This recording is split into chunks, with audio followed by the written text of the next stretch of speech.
Mr. Mayor, we are live. Great, thank you for that. So today is August 17th, 2022. The time is 7:05 p.m. and I am calling to order the Ballot Park City Council regular meeting. I see we have Pastor Flores with us. Would you mind leading us in an invocation?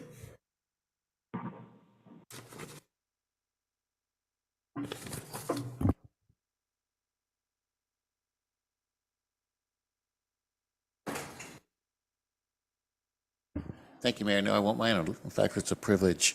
Tonight, I just pray in the stead of Pastor Chaplain Jackson, who's in New Mexico. His brother passed away, and he's part of a funeral service tonight. So let's remember him as we go to the Lord. Let us pray. Vamos a orar. Señor, tú nos has sido refugio de generación en generación, antes que naciesen los montes y formase la tierra y el mundo. Desde el siglo y hasta el siglo, tú eres Dios. God, we humbly come before you and we present our city, our mayor, our council, all those public servants, our police department to you. Lord, we pray, Lord, that you would give them wisdom, guidance as they conduct the business of the city. We thank you for the grace you've given us, your mercies that are new every morning. We're mindful of Pastor Jackson today and his family. Bring a peace to their heart. We're mindful of many, Lord, who suffer, who have experienced loss in this season. We pray that they experience your peace, and we as a city are able to provide encouragement. We commit this to you, Father, in the wonderful name of Jesus we pray. Amen. Thank you. Thank you for that. Chief, do you mind leading us in the Pledge of Allegiance?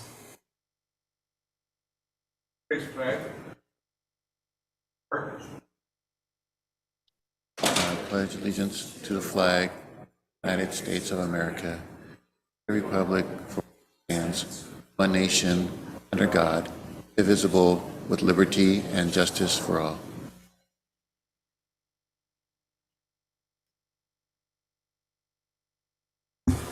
Thank you for that. City Clerk, can I have a roll call? Yes, thank you, Mayor. I'd like to start with Treasurer Marie Contreras. I know she's on. Councilmember Alejandra Avila. Here. Councilmember Monica Garcia. Councilmember Paul Hernandez. Present. Mayor Pro Tem Daniel Damian. Here. Mayor Emanuel Estrada. Here. Thank you. Thank you for that. And so, City Attorney, do we have anything to report out from closed session? Thank you, Mayor. The council did consider closed session items this evening. They took no final action on any agenda item in closed session. Therefore, there's no reportable action, and that does conclude my report. Thank you for that. And so I am going to go ahead and adjourn the special meeting. Can I get a second? Second. Any objections? If not, special meeting is adjourned. And we will go on and move on to our announcements. And so the City Council are also members of the Board of Directors of the Housing Authority and Finance Authority, which are concurrently convening with the City Council this evening. And each council member is paid an additional stipend of $30 for attending the Housing Authority meeting and $50 for attending the Finance Authority meeting. Mr. Mayor, may I? Yes, go ahead, Councilmember Hernandez, thank you.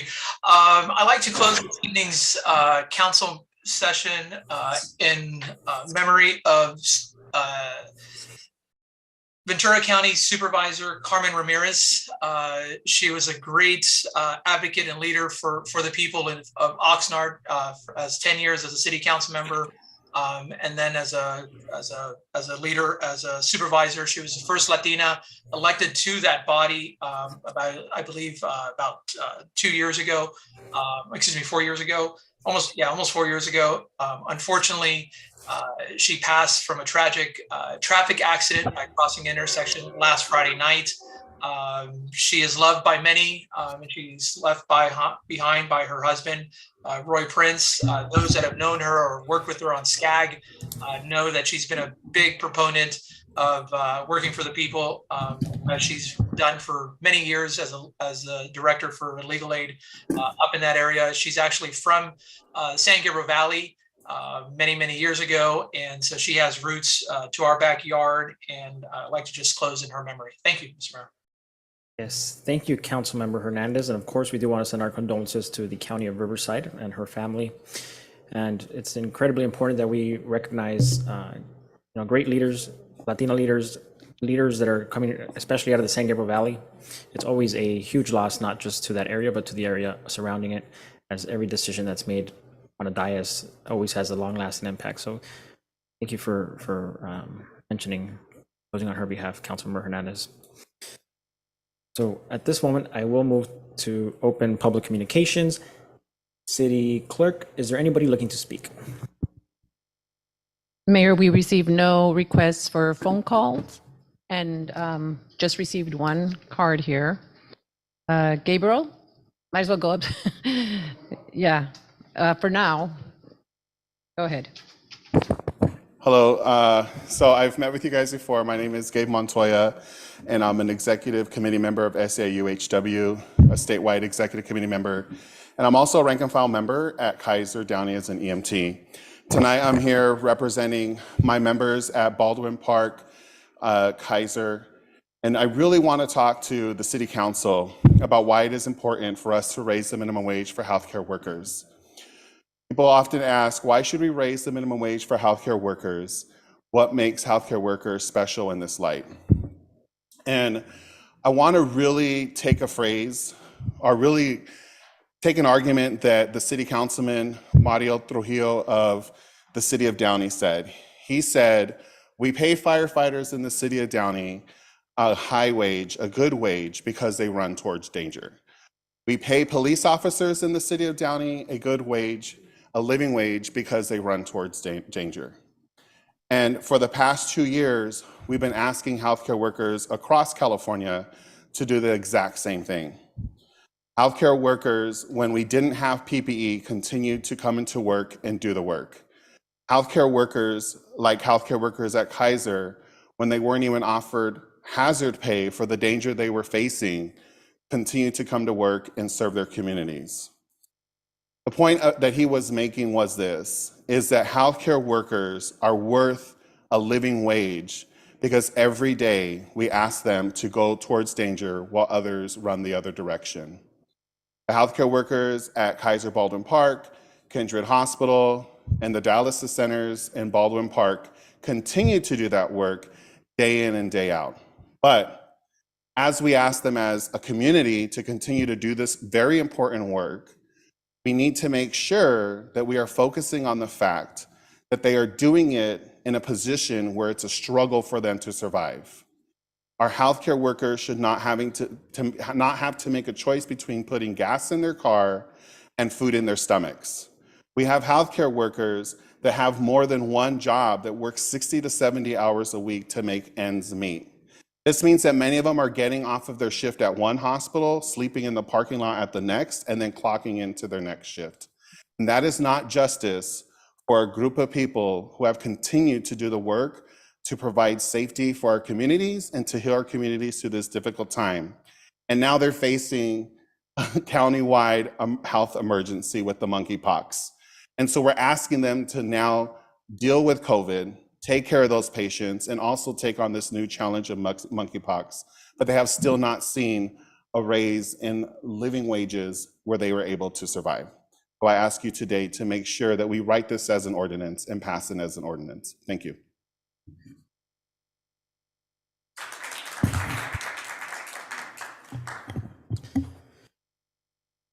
Great, thank you. Is there anybody that didn't fill out a card that would like to speak?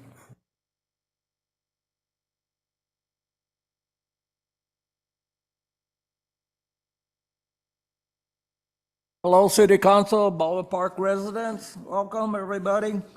I think the people that aren't here should not be paid. We Americans voted these people to show up at this office twice a month, and they can't show up. They should be fired. It's unnecessary for us to go and vote to put them in a position so we could come and make comments to them, so they could listen to us residents of Baldwin Park. I don't care if they're home or New York or Chicago, Europe, I don't care where they're at. They should be fired. All you other people are here, if I might say, the CEO, the mayor, the other young lady, and the other guy. You people don't understand what we're trying to tell you. You make all this money, and you still can't get it in your head, in this thing up here, because we all have one, that you guys are being paid by us. You people are being paid by us. You act like it's the other way around. You're paying us very little and only a few pennies. Well, let me tell you, it's wrong. You people make good money and you complain because the other 1, 2, 3 are staying home. What's the matter with you guys?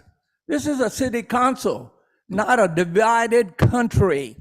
This isn't Russia, China, Japan, Korea. This is the United States. They should be here. The lawyer, I don't know anything about you anymore. You're ridiculous. You know? Let me make an example. Young lady makes 40-some thousand a year. 8 hours, maybe, a month. Spends more time on the phone than anything else. The mayor, the same thing. He has another job. The CEO probably does. The lawyer, he has all kinds of jobs. But what I'm trying to tell you is you should work for us. You guys buy property with our tax money. Do we get anything from it? Look at me, you guys, ladies. Do we get anything from it? You know what? They get all the glory, and we get what? Pay more taxes, and they want to raise our taxes. Right now is a bad time to raise any kind of taxes. Look what happened to the gas tax. They lowered it, big deal. Next month, if everything runs well, they'll raise it back up. Your time is up. I sir. know. All My right. 3 minutes is up.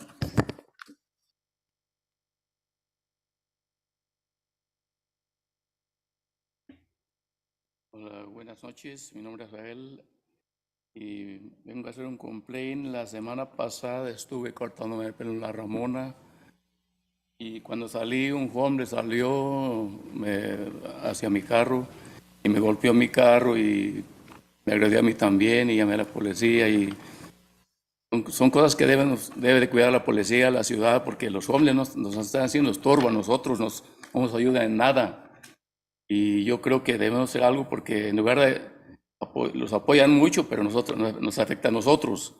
Entonces tenemos que atacarlo un poquito porque nos están destruyendo toda la ciudad. Y yo sigo la misma, cada miércoles hablo lo mismo porque no es lo que ando haciendo yo alrededor de la ciudad, chequeando la basura, chequeando las luces, todo, porque está descontrolado todo y tenemos que poner la ciudad, mucho graffiti. Si no la borra la ciudad, si no la borra el county, nadie la borra, entonces ¿quién la va a borrar? Entonces va a estar ahí años la ciudad, el grafiti, ¿qué va a pasar? Tenemos que hacer algo porque está muy mal eso, que estamos destruyendo la ciudad muy rápido. Hay que ver toda la ciudad, dar vueltas en la ciudad, qué está pasando.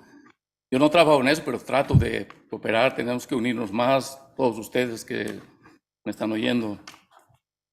Ok, es todo.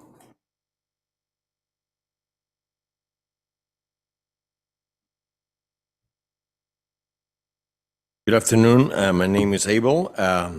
I came here last week, and last week I went to get a haircut over there on Ramona, and as I was coming out of the shop, a homeless individual hit my car. And what's going on? The police should be taking care of all that. The homeless people are doing no good here in our city, and they receive a lot of support from everyone. But how about us? We don't receive any support. Every Wednesday is the same thing. I come here and say the same thing. And I'm a resident here, I'm not working, but I always look for the stuff in our city. You know, I check that the trash is being picked up. I complain and look at the graffiti. The county doesn't clean the graffiti. We have to do it. You know, you guys got to do something about it. I'm always looking at the city, and I'm trying to cooperate. You know, so that all of us can do, and all of us should cooperate. You know, of all the people who are here listening to me right now. And that's all. Thank you.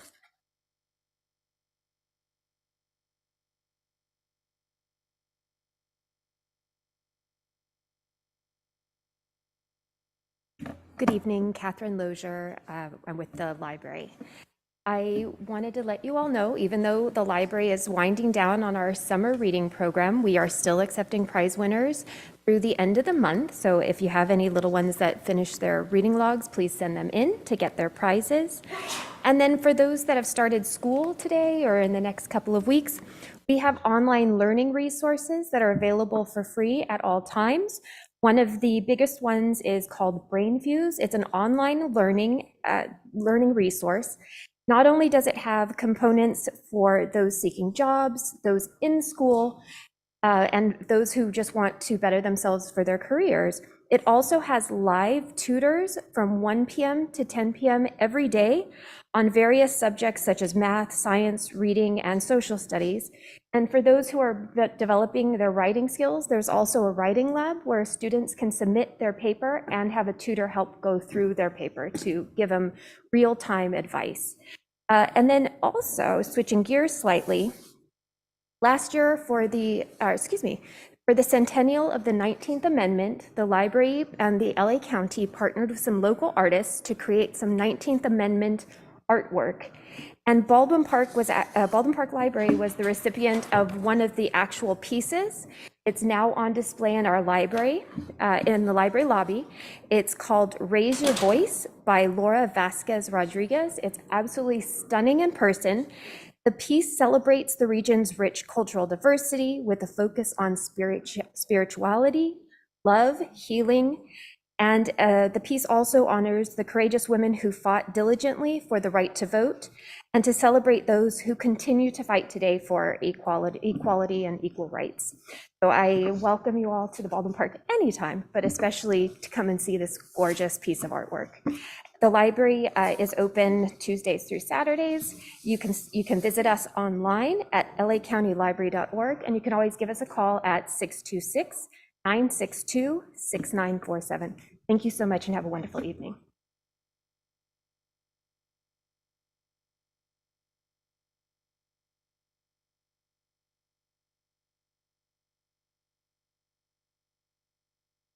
Good evening, Mayor and council members. My name is Adina Tessler, and I'm here with the Hospital Association of Southern California.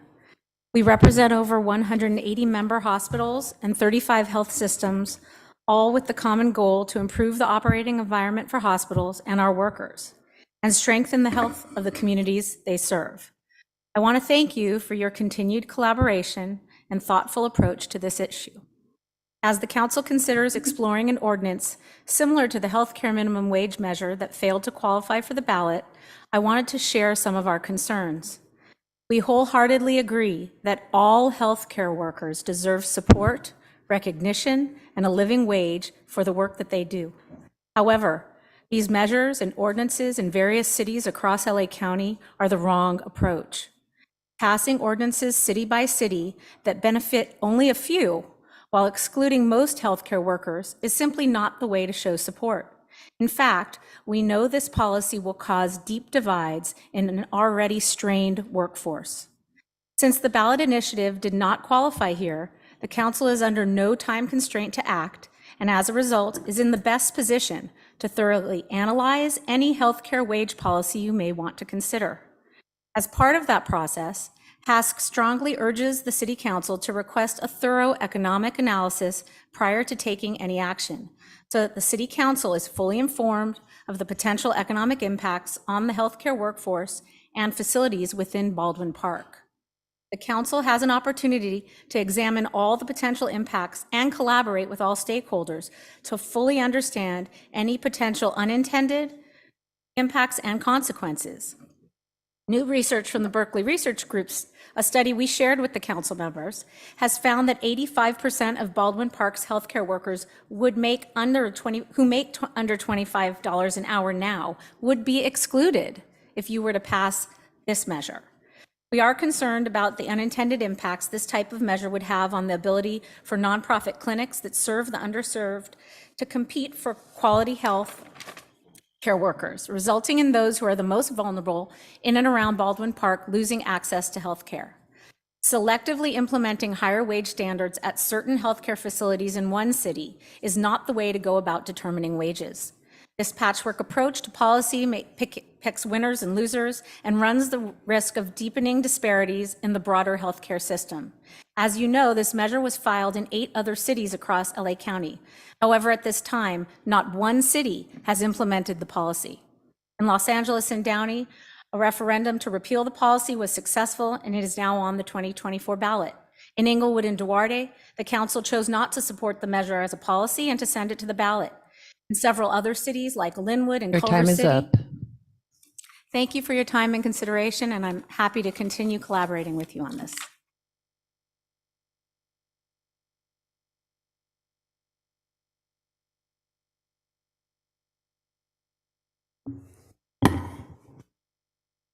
Okay, seeing that there is nobody else looking to speak, I will go ahead and close public communication.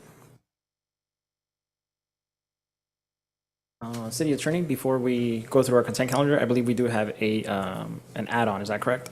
Yeah, yes, Mr. Mayor, we do have a subsequent need item. If the city council were to approve it, it would be item 15 on your consent agenda. The subject is discussion on arguments for or against any ballot measure.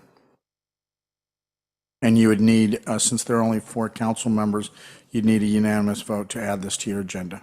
Great, so I will go ahead and make a motion to add the staff report regarding discussion on arguments for or against any ballot measure as an emergency add-on item, and it would be item number 15. Second. All right, City Clerk, roll call, please. Mayor Emanuel Estrada, Yes. Councilmember Paul Hernandez, Yes. Mayor Pro Tem Daniel Damian, Yes. Councilmember Alejandra Avila, Yes. Councilmember Monica Garcia. Motion passes. Great, thank you for that, City Clerk. So now that we have a new item on our consent calendar, I will go ahead and bring up the consent calendar. Are there any items council is looking to pull?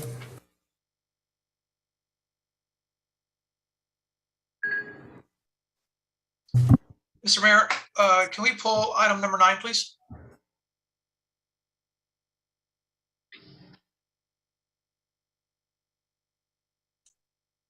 Mayor, I would like to pull item 11.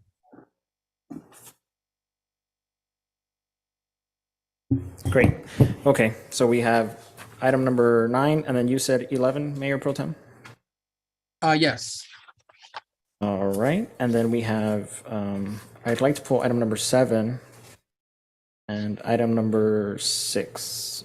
So if that is it, I'll make a motion to pass items number 1 through 12, excluding 6, 7, 9, and 11. Can I get a second? Second. City Clerk, roll call, please. Mayor Emanuel Estrada, Yes. Mayor Pro Tem Damian, Yes. Councilmember Alejandra Avila, Yes. Councilmember Paul Hernandez. Yes. Motion passes.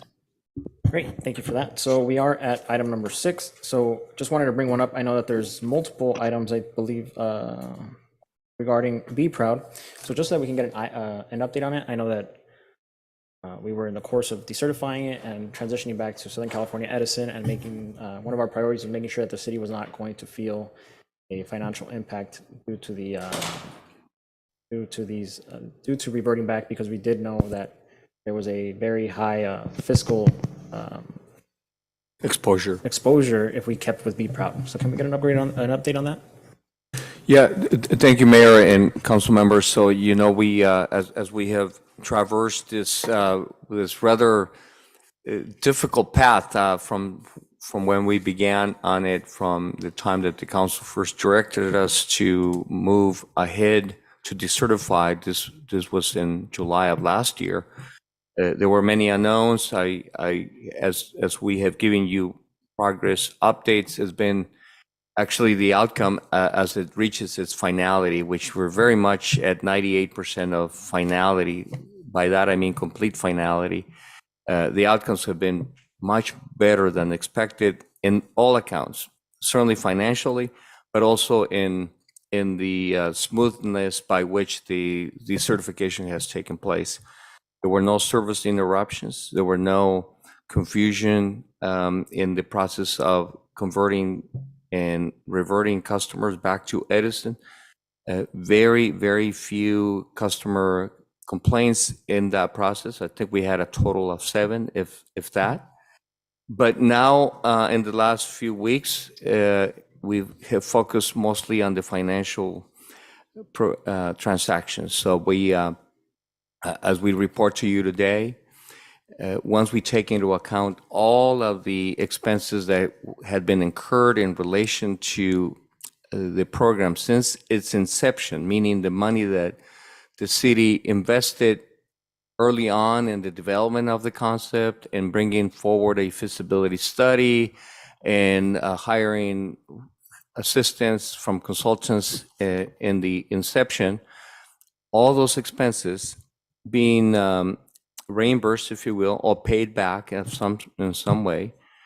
We have now, as of now, netted almost $300,000. It's actually $275,000 in net additional new revenue after we are able to pay back not only those early expenses, but pay back the loan that the general fund, through council approval, granted to Be Proud to keep it afloat in those most difficult months from July till September. That's almost $2.3 million. We're able to pay all that back. We're able to pay for all of the expenses we incurred in the course of the certification, which was including some consultants and legal help. We had consultants assisting us and some legal help helping our city attorney. After we include all of that, we net out $275,000 with still some positive additional revenue in the remaining months. There's still outstanding payments coming in from old accounts or from outstanding payments. Customers have gone on a payment plan for which they can be given as long as a year, sometimes 2 years to pay back outstanding debt, and that's trickling in. So we are not closing the books on that yet, but we're very much approaching complete closure. There's still some remaining regulatory activities that need to happen in the next year, and one last outstanding in the year 2023, but that'll be it. So I wish I could say that we can completely close the books on it. Not yet. One is a good reason. We still have payments trickling in, but we will be, by virtue of the report, we're asking that we take all of the existing funds in the lockbox account and bring them into the general fund, and from there also pay back some special funds that were used, like the future development fund, as an example, reimburse that fund, and then the rest will stay in the general fund. So it's a much better than expected outcome. Great. Good. Thank you for that. Mayor, can I make a comment on that? Yes, go ahead. Thank you. Sorry about that. First of all, I want to commend Enrique, because when he came in, this was at its worst. The prior CEO had no answers for us, no solutions. It was a bad contract. It was bad information that they gave us. They showed us numbers that we were going to be making money every year, and it turned out everything was going downhill. We were in a hole. We were not giving solutions. Enrique comes in, boots on the ground, and he says, I will handle this. And he did. He went out, he looked for partners, he looked for the right connections. And this is why we're at where we're at right now, because Enrique, you didn't stop you continue to search and to find the solutions and seek attorney advice. And you just found all the right connections so that we can resolve this problem that had occurred. And so I want to thank you for stepping up and really challenging this problem that we thought had no solution. So I just want to say thank you and commend you for all the work that you've been doing besides everything else in our city, because it is great news to hear that we're actually doing better than expected. So thank you. Yes, and I agree. I mean, I think that was one of our biggest fiscal challenges, and I'm glad Enrique came in and was able to tackle it, make sure that it didn't hurt the city, and that we removed ourselves from those fiscal exposures, which were pretty exponential, right? I think we were looking at a potential $10 million deficit in a matter of years. So very proud of that. You should be too, Enrique. That's one of your biggest wins in less than a year. So congratulations. So I'll go ahead and make a motion to pass the item. Can I get a second? Second. City Clerk, roll call, please. Thank you, Mayor. Mayor Estrada, Yes. Councilmember Alejandra Avila, Yes. Mayor Pro Tem Daniel Damian, Yes. Councilmember Paul Hernandez. Yes. Motion passes. Great, thank you for that. And so we do have item number 7. That's the designation of funds from the settlement agreement with Athens, Inc., Irwindale Material Recovery Facility. And so it doesn't seem like a lot, but being able to get some of these dollars to go towards a new park is a pretty big deal, right? I think that this litigation has been going on for a very long time. It's been kind of stretched out. It's very important to realize that injunctions are not forever. So this project was going to get built sooner rather than later. And so at that point, it was just, the city did everything it could. The judge came back and said that was the end of that. So I just wanted to bring that up and then see when we start making sure that these dollars start working towards that, because I know that there's a process and we want to make sure there's a community involvement in that area for that project. Thank you, Mayor, and I'll tag team with Manny on this because there's two things occurring concurrently or in parallel. One is the money itself, which Athens has given us the first payment, so we have $100,000 on hand. Meanwhile, from the council's acquisition of the property to now, Manny has been preparing a number of options to develop this site into a full-fledged park.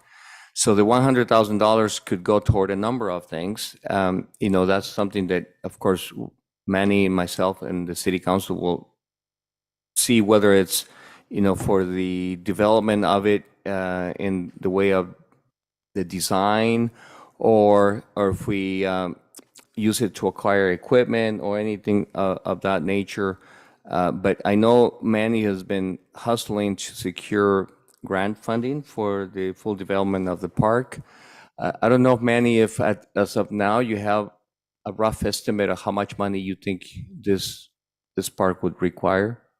Probably, that's a great question. Probably a little bit too early to respond to that question. I would say approximately $1 to $1.5 million for that small pocket park.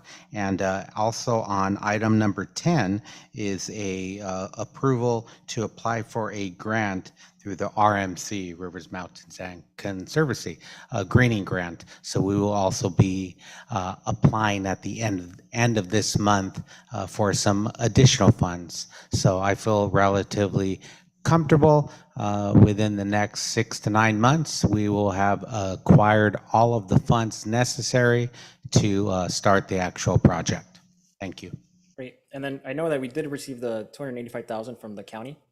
Yes, And then, Mayor. so when do we start putting that? Because I know that exponentially. Yes, that's actually $275,000, and we will utilize that for seed money in terms of architectural plans and things of that nature. So we are definitely moving in the right direction. Great. Well, we're definitely excited about that. So I'll go ahead and make a motion to pass item number 7. Can I get a second? Second. City Clerk, roll call, please. Thank you, Mayor. Mayor Emanuel Estrada, Yes. Councilmember Alejandra Avila, Yes. Mayor Pro Tem Daniel Damian, Yes. Councilmember Paul Hernandez. Yes. Motion passes. Great. Councilmember Hernandez, you have the floor. Thank you, Mr. Mayor. I brought this out because I think it's very important, as we've talked about, the difference between our healthcare workers, the men and women that serve our community, not only as healthcare workers, but also the men and women of our police and fire departments. We adequately take care of them on many different levels, and they provide a great service to our community. I know during this item that we have here is a report back where it seems that both sides could not have been able to merge. What I'd like to certainly look and continue the dialogue. I understand that we can do this by ordinance, which I'm certainly open to doing so. But what I like to do is, perhaps we could have our city attorney, our CEO, ask for an expedited economic cost analysis, so we have a better understanding of the decision and the impacts, the short term and the long term impacts, doing something like this by ordinance if the council wishes to go in that direction. I'd like to have this report back within 2 weeks if possible, maybe 3 weeks if that's the case. And at the same time, perhaps concurrently work towards, an ordinance that fits and meets, all of our constituents. I understand that, this might, increase costs for Kaiser. I'm okay with that if that's the case. My understanding it's close to about 200 and so folks that would be impacted by doing something like this in our city. I'm a Kaiser patient. They have absolutely fabulous staff, and I can attest to that. Unfortunately, very recently, but they've taken care of me and taken care of my family and others that I know. So I have no problem myself having an increase in my copay by a few dollars if that's the case, to help the men and women that serve us and serve our community on a daily basis. So those are some of my initial thoughts.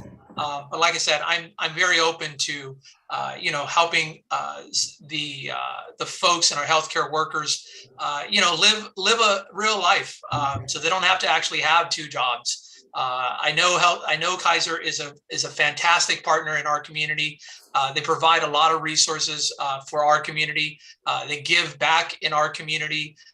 So I have no doubt that this is something that we could collaboratively work on as we develop perhaps an ordinance in the near future here. But I would like to have a third party provide us an economic study in a very short time frame that could work towards having all the figures and all the numbers, so we could collectively make an informed decision promptly.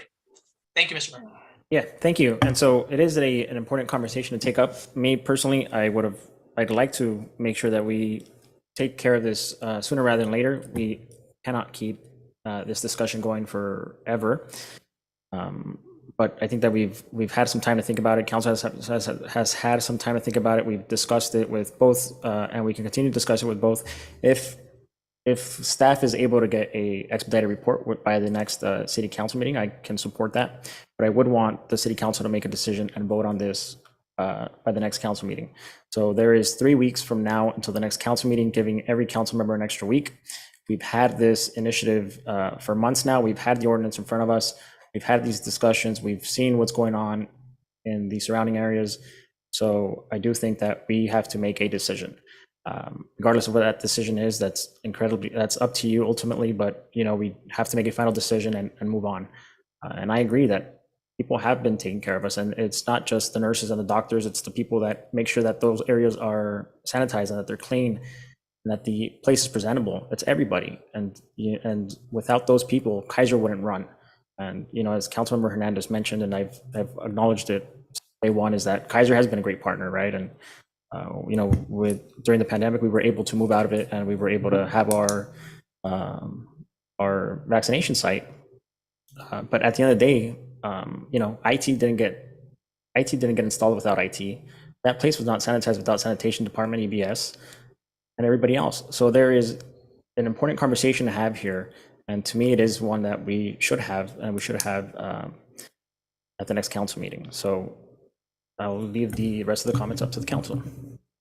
Mayor, I just have a question. Would we be able to have the economic analysis by the next council meeting? I think that's a question for Enrique. Right. It being 3 weeks, I cannot guarantee you that, Mayor Pro Tem Damian, but, because I know there have been other cities where they either conducted one or started one. So there may be some familiarity among some of the consultants. We would hire a consultant to do this. We cannot do this in-house. And if either you grant me authority here where I'm saying up to $30,000, but if it's up to my authority, that would be $25,000. And then it being expedited, we would pay an expediting fee, if you will. So I can certainly attempt to have it in 3 weeks.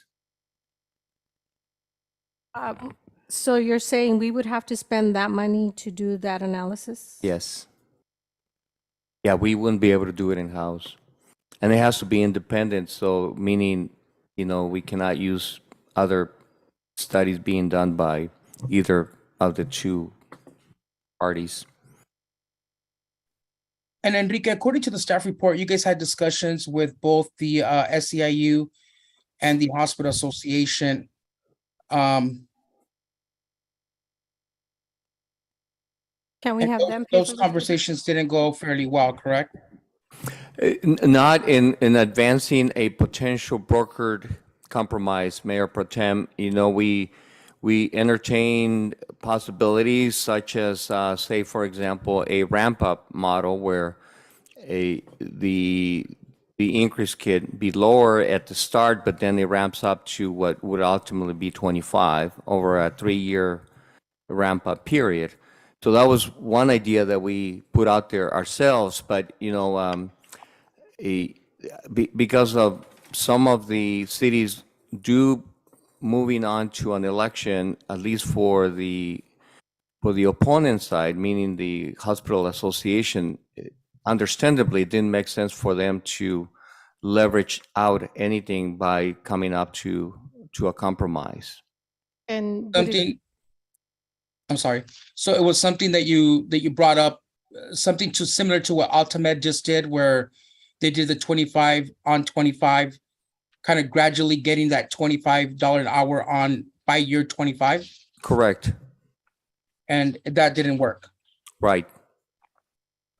I'm sorry. Go ahead, Councilman Ravila. Couldn't we have the Hospital Association and SEIU pay for that study? Why would we have to pay for it? A great point, Councilmember Avila.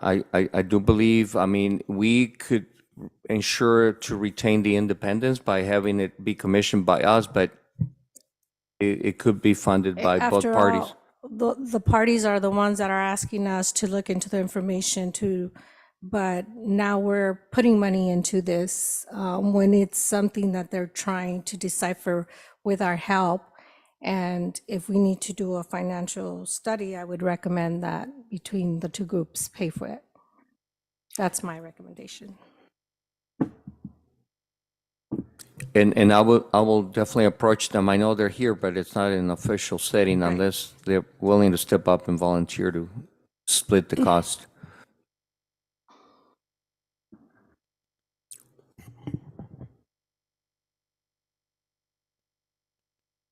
Great.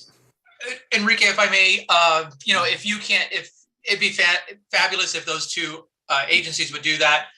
For me, I still think it's important for us to invest in that money because, again, this is a long-term impact, a financial impact that's going to be, impacting our largest employer, regardless. But I just want to be able to, have all the facts for us as we look at this and make a decision, be able to move forward appropriately. So if I would, recommend that we just pay for it ourselves. If the others, I would reach out to them, see if they're willing to do that.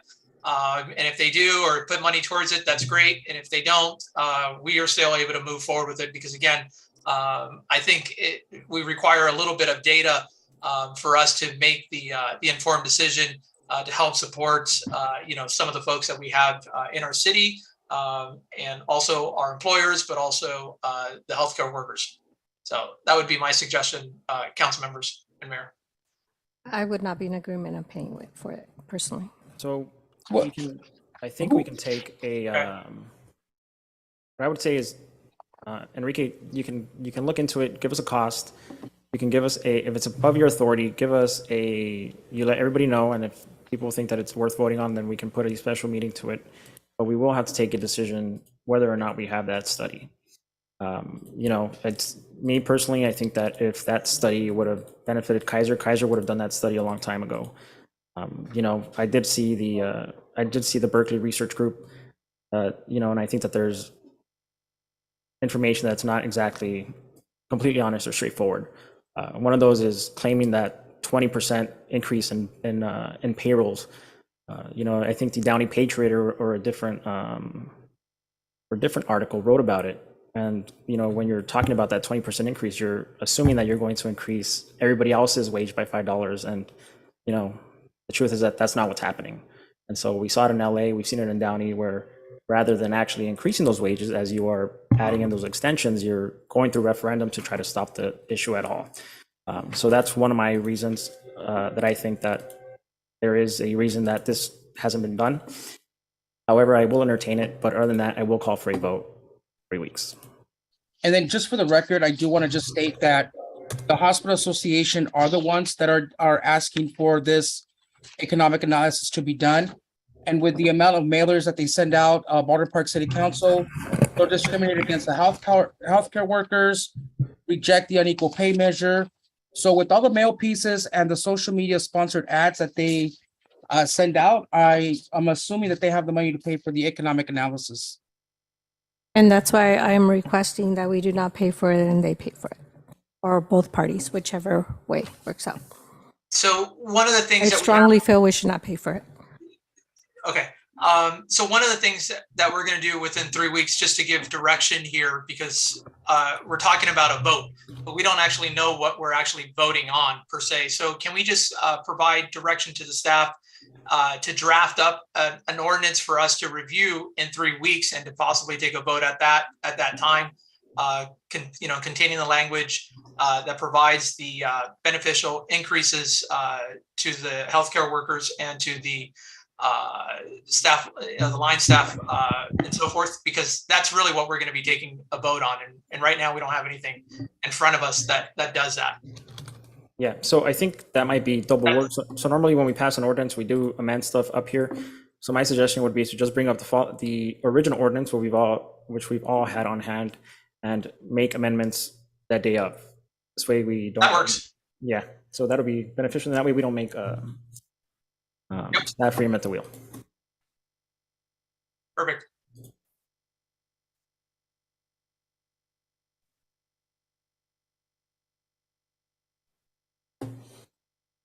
So with that said, Mayor, thank you very much for that conversation. We've given direction to staff and Enrique and our city attorney. I have no further items for this, so we can just adopt it as is for now. Great, is that a motion? That is my motion. Great, and then I'll second it. So just to file and receive, correct? City clerk, go ahead and do a roll call, please. Thank you, Mayor. Councilmember Paul Hernandez, Yes.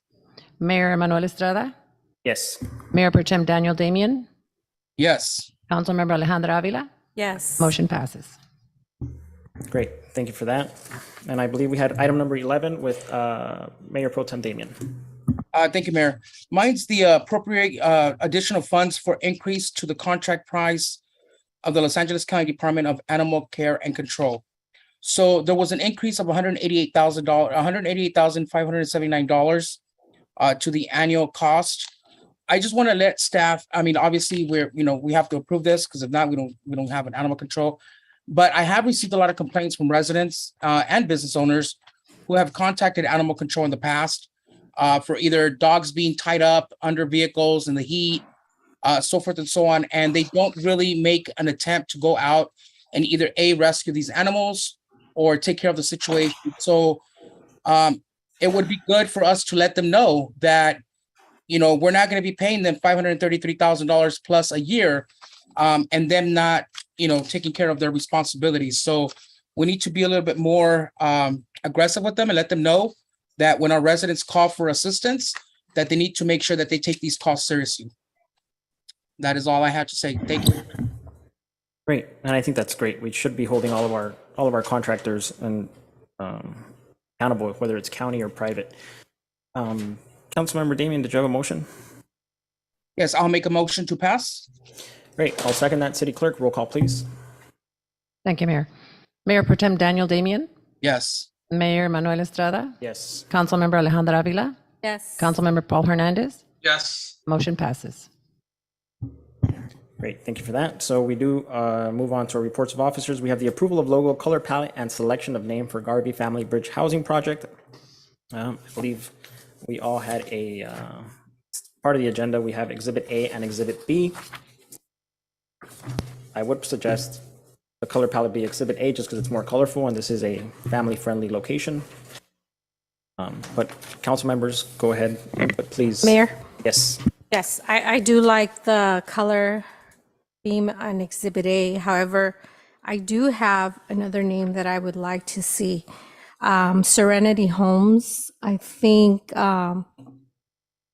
the name itself provides serenity for the family, somewhere peaceful where they can come and rest, somewhere peaceful where they can come in and do their homework and feel safe. I think serenity just makes a big impact on how these families are going to feel being off the streets and having a place where they can sleep safely, be with their mother, their father, or both parents, and just feel safe overall and feel serene, be able to rest at night without having to worry about anything. So I really would like to have you consider Serenity Homes.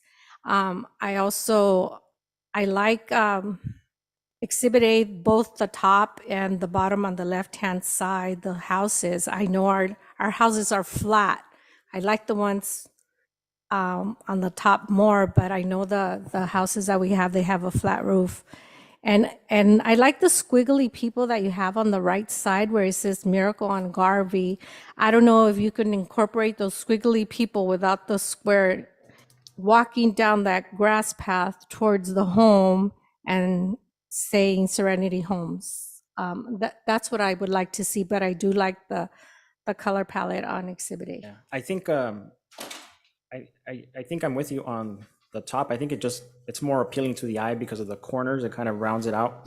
So our tiny homes are square, but the front buildings they do have some pointy roofs, so we could go with that one. I like that one better. Yes, Okay. with the little people walking up, the little squiggly, because there's no gender differentiate in the people. And again, I really like the sound of Serenity Homes. The I base concur. they will have. Yeah, I agree with the top left corner with the house with the changes that Councilmember Avila said. I'm okay with the name change. That's perfectly fine. Yeah, I'm all for it. So is there any more? So we picked the name, we picked the color palette. What else do we need to pick? Just for clarification, you would like the two tiny folks on the pathway? Yes. Okay, very Please. good. We will definitely make those changes, and we will have something for you probably by the end of tomorrow. And Thank we you. are proposing to release all of our promotional material for the opening on Saturday, September 24th. So thank you very much. So exciting. Thank you. So exciting. Yes, and so I stopped by today. So staff and contractors are diligently at work. So council, if you haven't stopped by, make sure you stop by.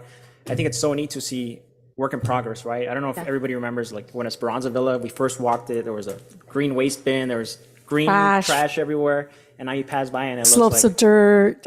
you know. But yes, definitely stop by, check it out. I know staff is out there working hard.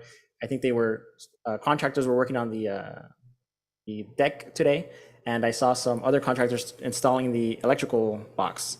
So we're getting there, we're ramping it up, very excited. I'm very proud and thankful for staff because at the end of the day, it's not me, it's not staff, it's not council out there, digging holes and the heat and not. So it's really a group effort, and staff should feel proud. I don't think that we ever thought that we'd be here making these changes, and so staff is the one making them, and they're making an impact not just on the city but on the families. Absolutely. And just like the mayor said, once you see those families, those little children that have a place and a serene place to call home, I know you're going to cry because you're going to be so happy that you were able to do that for them. So thank you. Yes, so thank you. So, Councilmember Avila, did you want to make a motion to approve your amendments to item number 13? Yes, I would like to make a motion to approve the top left-hand corner with the name of Serenity Homes with the two squiggly people walking up the path towards the homes. Perfect. Thank you. All right, and then I'll make a second. City Clerk, roll call, please. Thank you, Mayor. Councilmember Alejandra Avila, Yes. Mayor Manuel Estrada, Yes. Mayor Pro Tem Daniel Damian, Yes. Councilmember Paul Hernandez. Yes. Motion passes.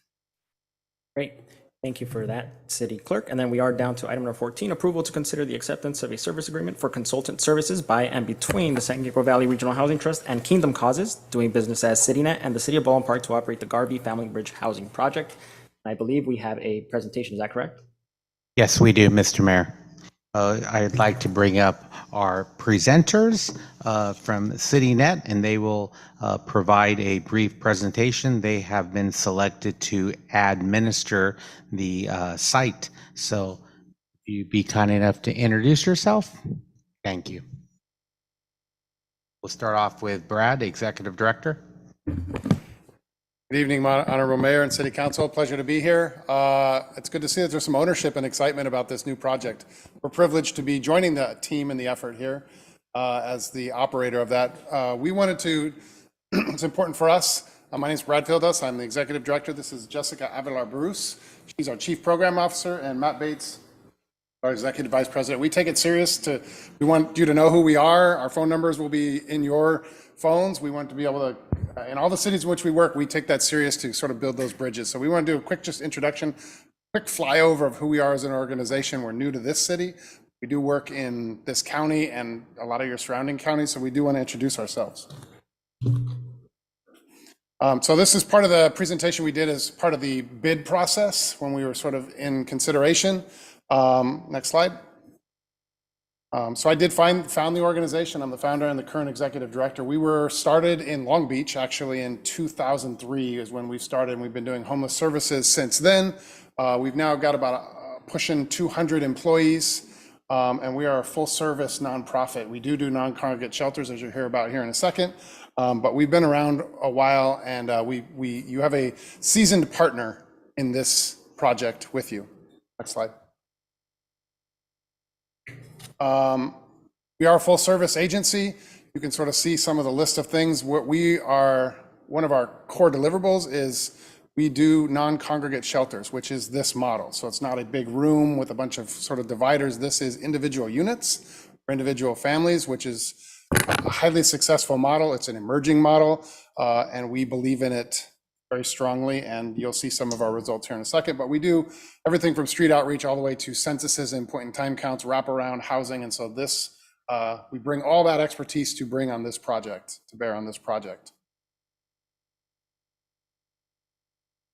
From a program standpoint, we take, as I said earlier, that we take our relationships with the cities. We want to be accountable to you. We want you to know what we're doing on the site. Obviously, we'll spare sort of private details as it relates to any family, but we want you to know what the success of a project like this is doing. So we take that seriously. It's in our name, CityNet. We do want this sort of partnership with you, and we want to be able to communicate to you knowing what's going on. This sort of shows how we talk about our work.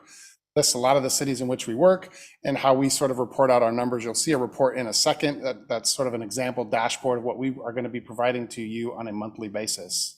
So you can keep tabs on what's going on. Next slide. Looking at a recent 12-month slot, we do operate a number of shelters. In a recent period, we did 74,000 bed nights. We operate multiple shelters. Some of these in this particular window were COVID shelters. That's a non-congregate shelter. We operate one in Riverside currently. You can see, and that's volunteer hours. We look forward to engaging the community. This is a group project. We'd love to, again, have groups come out and support this in a lot of different creative ways. That's a COVID number. So COVID was not sort of, unfortunately, put a barrier on people getting involved from the community in projects like this. But we look forward to that opening up here in the near future. And this just shows you some of the different projects that we've done in different locations around here. This is a breakdown. This was part of our presentation we did for the thing, so just skip this one and the next one. And we are also opening a number of others. So this is an emerging model, so we're currently working and been selected to open another one in Chula Vista and as well as in Sacramento. So we have teams that do this.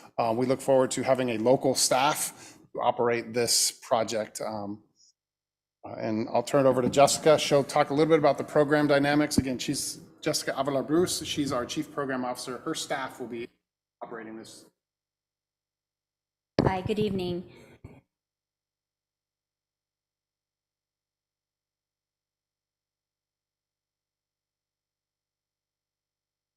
So our core convictions when we run a shelter is that it's safe, clean, and we believe in this private, non-congregate model. All of our programs are going to be linked to housing. So this is a short-term program where our goal is to get all of our families in, stabilized, and onto their permanent housing placement once they leave the shelter. All of our services are trauma-informed services. We integrate with the community, so we'll be working with the local churches and nonprofit organizations to bring services to the site for the families. And all of our operations are done through our MOPS policies and procedures. So we don't run, loosey-goosey. We have a policy and procedure that we follow in all of our shelters. We're a data-driven organization, as Brad was saying. We want to communicate with you and so that you know what's going on at your shelter. We'll be sending out reports on a daily basis on the bed availability. And then we also send a report on a monthly basis so you know how many people we've served at the shelter and how many people have exited the shelter into permanent housing. Next slide. So on a monthly basis, you'll receive a report like this that will talk about how many new clients came into the program, how many services we provided, and then the exits from the shelter. So we want you to see that the clients are moving into long-term housing opportunities and not going back to the street. So these reports are really imperative that you know what's going on so that you can share that and be knowledgeable about what's going on in your investment in this family shelter.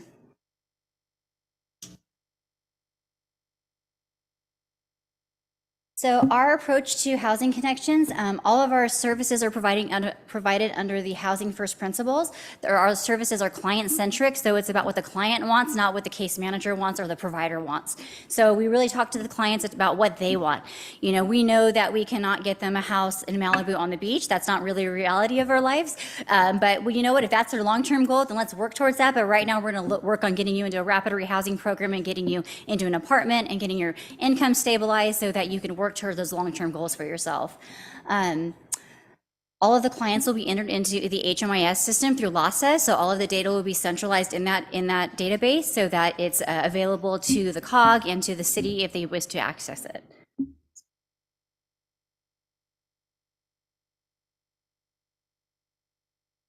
Our goal with our family shelter is to provide a safe and nurturing environment to achieve self-sufficiency. Health, housing, and education and stabilizing the children will be our main priority. All of our service will be trauma-informed. We'll have life skills classes for the moms and dads. We will have classes for the kids to learn how to adapt to living in a tiny home and how to, deal with the trauma that has occurred by them being homeless and coming into a shelter and eventually getting into their own housing. Our non-congregate shelters provide anonymity, dignity, physical and emotional safety to protect families and walk them through on the path to self-sufficiency. That is it for our presentation. Thank you. We're excited to be in your city and serving your families. Thank you. Great, thank you. So, as you heard, we're all ecstatic about this. I think we're like the first, I want to say, I don't want to make false claims, but I think we're the first to open up a tiny home family shelter. And I think that's huge, right? And, unfortunately, there's a big discussion around homelessness and, we hear a lot of this misinformation, right? And every time we think about a homeless individual, we're thinking, person on the street, clothes ripped up or, we're making all these assumptions that aren't true, right? And something I've learned through this journey and pushing for this is that, there are people that look just like you and me, that are dressed just like you and me, that are going through those issues. They're just better at hiding it. And that includes, women, single families, victims of domestic abuse that are fleeing, pregnant women. I just visited Elizabeth Holmes. I don't know if you guys are aware, but, it's neat to see that there are people pushing for that mission and showing what a shelter can be. And that's I think that's one of the biggest efforts here to show people that a shelter isn't this place that's, glass everywhere and dirty and, it's a safe place. It's a place where we're going to be able to come, rest, stabilize, and move on to the next step of their life. So we're very excited for this. I did just have a couple of questions. And then I know that we do have children in there. So it sounds like they'll have like a children's program for violence prevention education, I think is ideal. And then the staff, I think you guys are hiring, right? I saw some, so maybe something that we can let Ballot Park residents know is that the tiny homes are hiring. Yeah, we post all of our job opportunities on Indeed. You can go to our website, citynet.org, careers, follow that link, and it gives you all the information about what we do to provide benefits and how we take care of our employees, make sure that they are taken well care of, and also all those positions are listed currently. Great. Yeah, I saw some of them. I was tempted. Just kidding. But, I'm very excited to see it to fruition. And then I did want to ask, I know that there is children, so staff will be mandated reporters. Yes, all of our staff will be mandated reporters and live scan, so that way if they do something, we'll know and be notified since they are working directly with children. Great. And I think that's one of the important things. And there will be an intake process, making sure that the shelter is adequate for the individual or the family that's going in there, right? Because we do want to make sure that we're meeting that mission. Absolutely. Safety is our number one concern. Great. Thank you. I thought that was very important to note, just because I know that there's a lot of, like I said, right, there's two sides. Making sure that the community understands that there is processes in place, including making sure that staff at the shelter are mandated reporters, which mandates them to report any suspicious incident within 36 hours to the state or the DC Department of CFS. Family Services, correct? Well, thank you for that. But yes, I'll go ahead and pass this on to my council. If they have any questions or comments. I have a comment, Mayor. Well, I am very excited about this program, and yes, very proud to say we are the first city to provide family housing because, and I state it all the time, I have worked for the school district for 30 years, and during those 30 years, 13 years, I worked as the school community liaison, which was the direct contact with the families. And I learned how many homeless families are out there that we were not aware of. Like the mayor says, they're dressed like us, they go to work like us. The only difference is that, and it's a big difference, that the children may be staying with aunt or uncle while mom and dad are sleeping in the car because there's not enough room for mom and dad at the home, or they're all sleeping in the car. And it's heartbreaking because even when I wasn't an elected official, I had always reached out to the city of Baldwin Park for vouchers. I recall, rainy days and a family coming to me and saying they have nowhere to sleep. But, vouchers are limited. 3 nights max back then. And 3 nights, what happens after that? Where do they go after that? And I know it's a start, and it will make an impact for those families that we are going to be helping. And the idea is to get them there into permanent housing. And a lot of times these families have lost hope because they have no way out. And I love to hear that we're all working together, and this council is definitely all working together to make sure that we're providing services for these homeless families. And we can't put all the homeless under the same umbrella because they're not all the same. They all require different services. And we are trying to help as many as possible, those that want to be helped, we understand. But the exciting part about it is that we are helping children, and that just brightens my heart because, and it makes me want to cry because I've worked with them. And they come to school pretending like everything's okay, but I knew it wasn't. And so my next question to you is, how do you work with the school district and the children that are in our site to make sure that they're being successful in school also? Because a lot of times these kids, they have so much trauma that they're not successful in school because they can't think, they don't fit in, they don't want to tell their friends that they're homeless. How do you work with the school district to make sure that the counseling services you're providing there, it's also being attached to whatever the district provides? for that question, and we are starting a very robust community engagement process with the schools districts, with the churches, local churches in the community.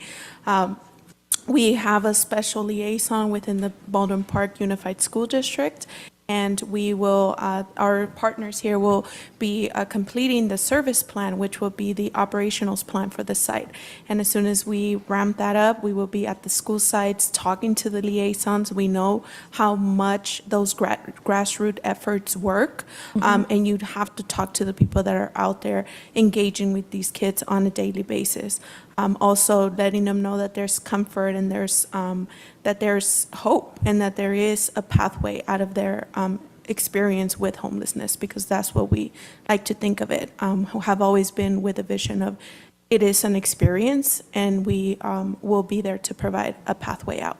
So we are really excited about that. There also amazing opportunity to have a local preference in these types of projects is unique, and we are the innovators across that piece as well. So we are looking at our Baldwin Park families. We will be talking to their homeless liaisons at the school districts, at the churches, and everywhere where we could find families that fit this, that may be in need of this service. Perfect, thank you. And just to add to that, yes, the school community liaisons are the key to helping make sure that we have the people that want to be part of this. Have we already started searching, and have we already have families, or when does that process start? We do have an existing relationship with our lead service provider in the area, Union Station Homeless Services. So we have started the meetings. We've also asked for best practices. How do we connect that? How do we go through CES and HMIS to ensure that they come back, that our Baldwin Park residents are being successfully linked to that process? So all of those conversations are definitely in the forefront of our efforts to connect those local families to the project. Okay, do we have a timeline on when we would be able to move our first resident in? We do. The goal would be September 26th, that Awesome. Monday right after the grand opening on the 24th. Isn't that amazing? We're going to have families that would have spent the holidays on the street in a home. Let's applaud that. That's awesome. Thank you. Mayor, I have a question. Yes, Mayor Pro Tem. Yeah, with this project here, what is the goal? How many months would be the goal to transition these families into more of a permanent housing?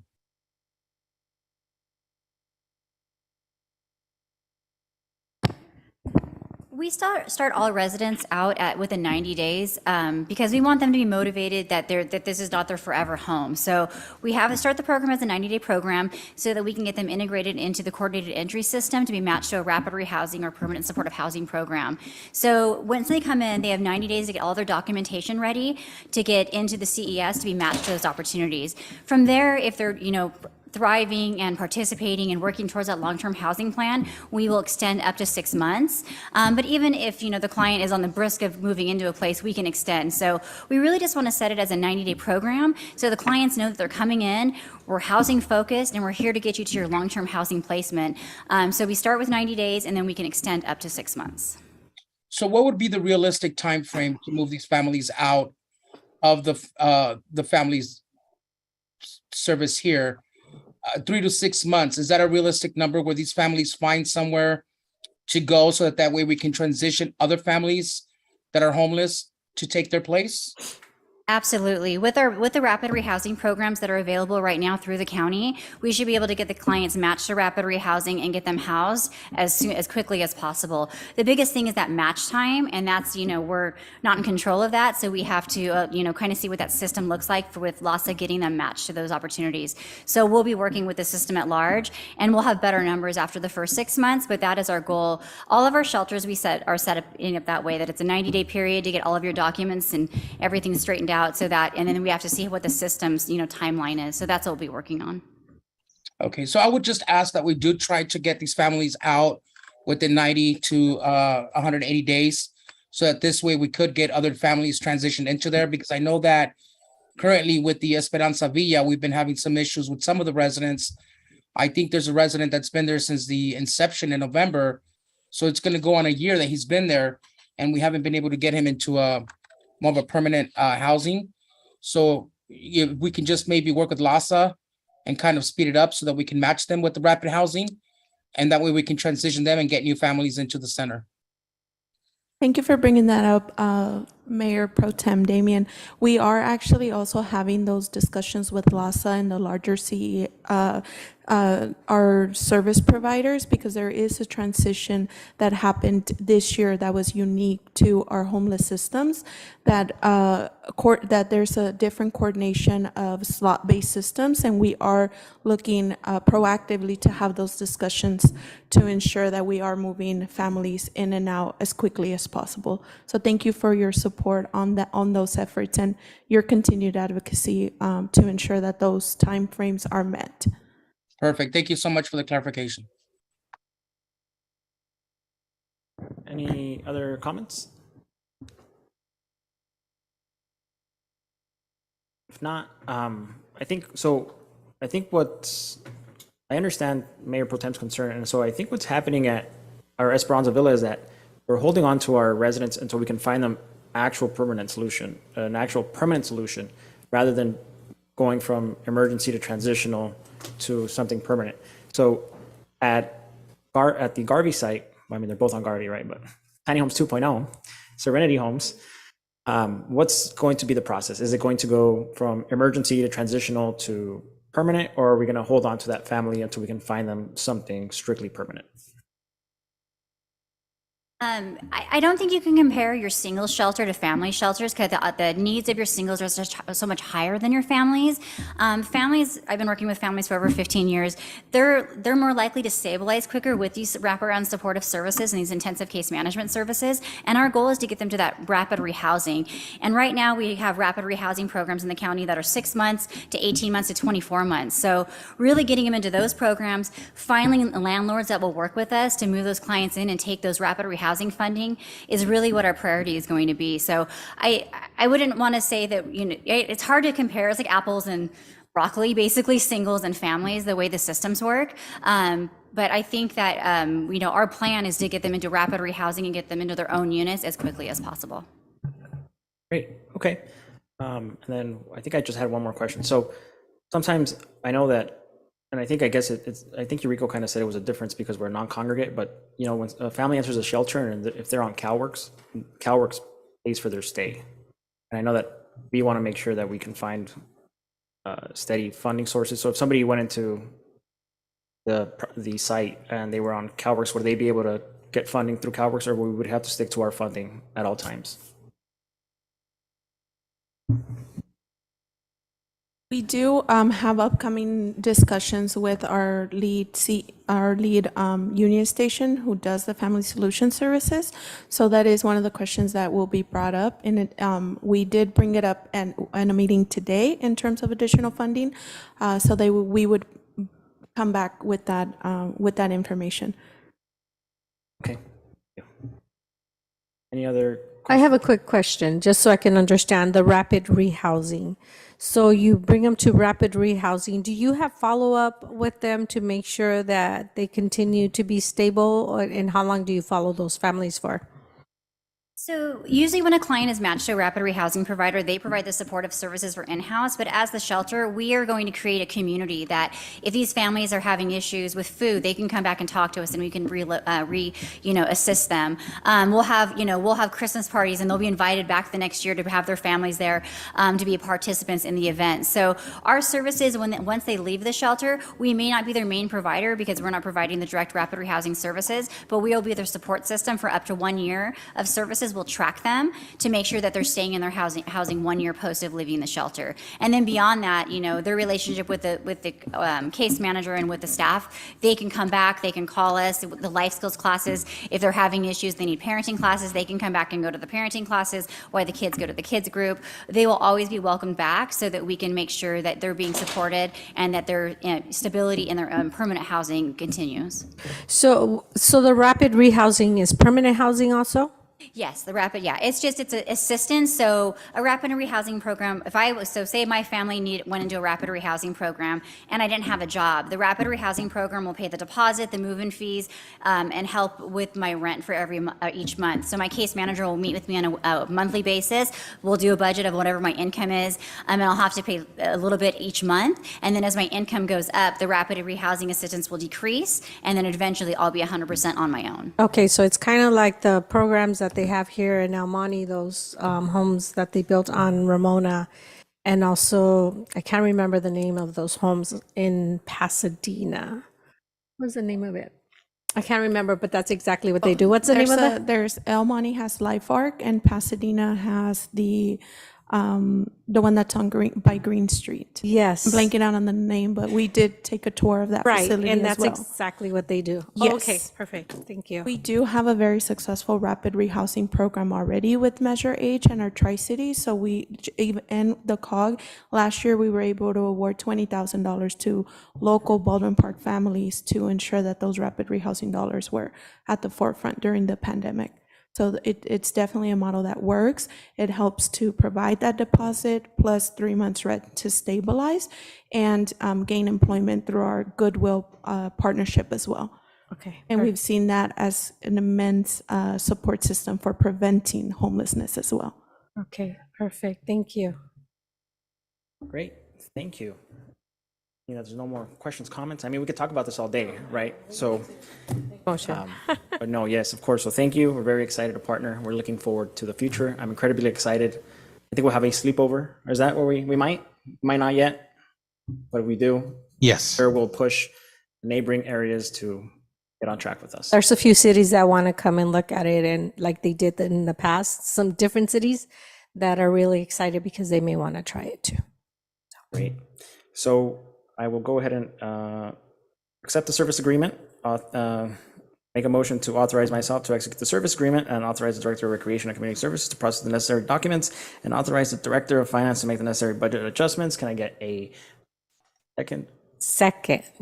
Super long. City Clerk, roll call, please. Thank you, Mayor. Mayor Manuel Estrada, Yes. Councilmember Alejandra Avila, Yes. Mayor Pro Tem Daniel Damian, Yes. Councilmember Paul Hernandez. Yes. Motion passes. Great. And then, so we have item number 15. So City Clerk or City Attorney, do you want to just kind of explain why this item is on today? Thank you. Yes, Mr. Mayor, thank you very much. This is on today because it relates to ballot measures, and there are deadlines that need to be met. As a result of that, we needed to get it on today as an urgency item to decide whether or not the City Council wanted to have arguments for or against any of our ballot measures. Great. And then, so I did bring it up. I know that I think we briefly talked about it at the last meeting. So I did want to try and author a measure in support of one of our measures. And I did want to make sure and see if council wants to have input on any of the measures. If not, I would want to make sure that we have a statement of support for each one of these measures. So I just want to see where everybody's at.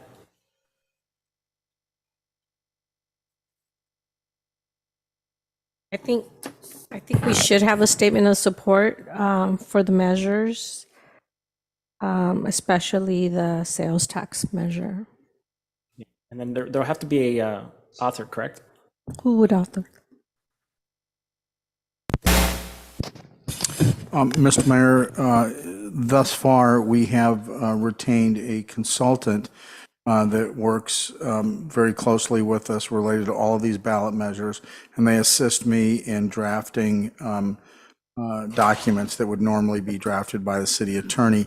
This is not my expertise, and so we do use one of our panel firms to do that. So I would recommend that Stephanie Smith probably assist the city attorney's office in drafting these. Okay, so the city would draft the writing itself. Yes. Great. Okay. And what's your deadline, Ms. Lulu, for this? When do you need it by?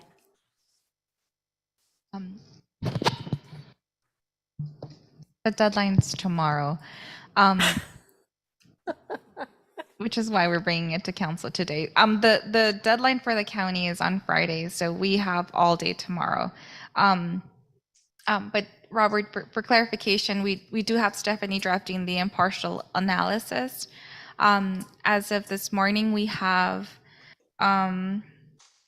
received an argument for and against Measure BP. Mayor Pro Tem Damian and the consultant has assisted us with the Measure BP, the argument in favor. So all we really need at this point is the argument in favor of campaign contributions, rotating mayor, and term limits.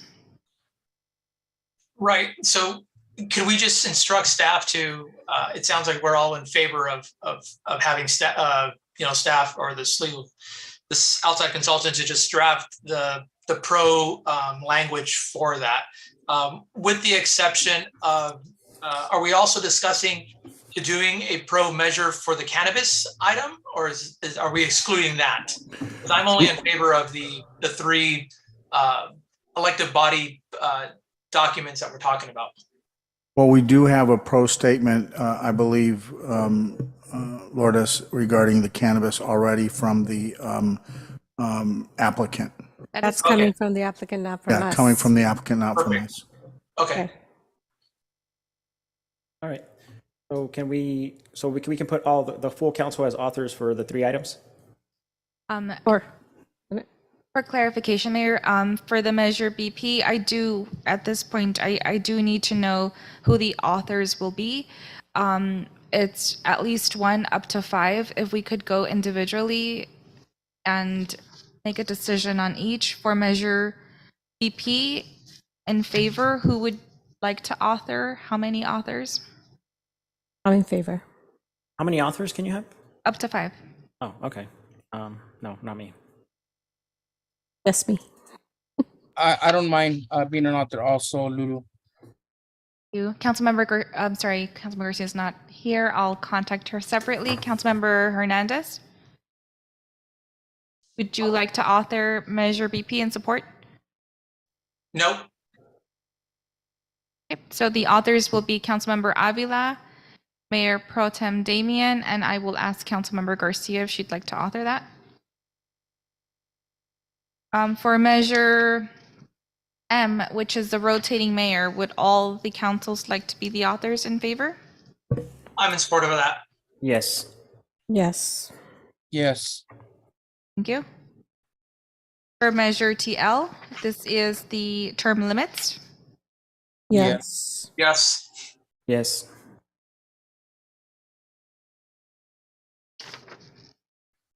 And for the campaign contributions. Yes. Yes. Perfect, thank you. I will send a draft tomorrow morning, staff, and I think we can send something tomorrow and have everyone provide any revisions or any comments and send it off to the county. And you're checking with Councilwoman Garcia, correct? Separately, correct. Thank you.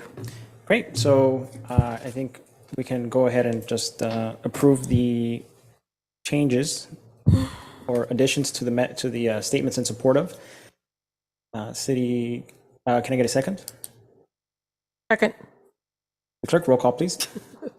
Mayor Emanuel Estrada, Yes. Councilmember Alejandra Avila, Yes. Mayor Pro Tem Daniel Damian, Yes. Councilmember Paul Hernandez. Yes. Motion passes.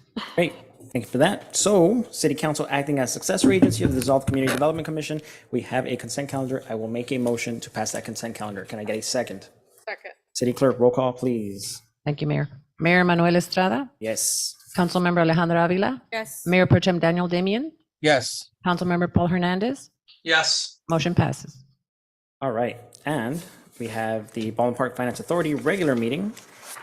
And we have a consent calendar for a treasurer's report. And I will go ahead and make a motion to approve that. Can I get a second? Second. City Clerk, roll call, please. Thank you. Chair Emanuel Estrada, Yes. Board Member Alejandra Avila, Yes. Vice Chair Daniel Damian, Yes. Board Member Paul Hernandez. Yes. Motion passes. And we do have a Housing Authority regular meeting, so I'll go ahead and make a motion to approve that consent calendar. Can I get a second? Second. City Clerk, roll call, please. Thank you. Chair Emmanuel Estrada, Yes. Board Member Alejandra Avila, Yes. Vice Chair Daniel Damian, Yes. Board Member Paul Hernandez. Yes. Motion passes. Great. Thank you for that, City Clerk. So I believe that concludes our official city business. I know we didn't put any requests or communications, but I did just want to ask if we had beyond, for Garvey 2.0, beyond the tiny homes, is there any plans as of now for the brick and mortar buildings? Like the actual, Existing buildings. the actual structure?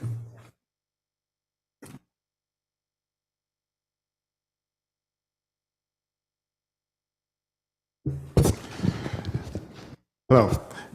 So we initially we had planned to make those converted those to also to family units, but since then we've had several conversations about having options. One of the options would be to do a on-site kitchen as an option to join the food recovery program and tie it in that way. But that is not fully fleshed out yet, and that's something that we still need to discuss as staff and bring back to the city council on the second meeting in September with the options for those buildings.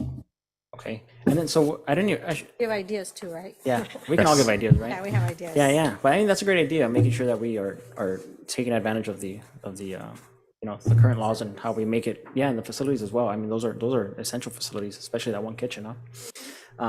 And then, so definitely we want to make sure we come up with ideas and make sure that we make the most of that space. I think it's a great site for anything that's family friendly, especially services, education, things like that.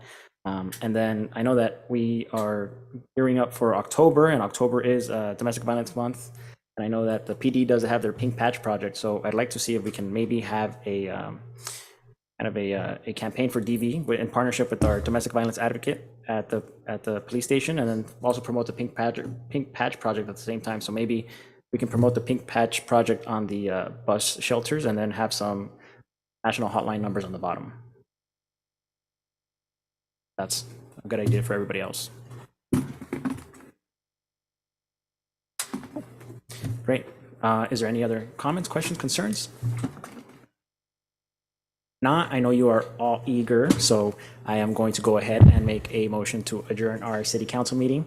Can I get a second? Second. Any objections? If not, good night, everybody. Good night, everyone. Record.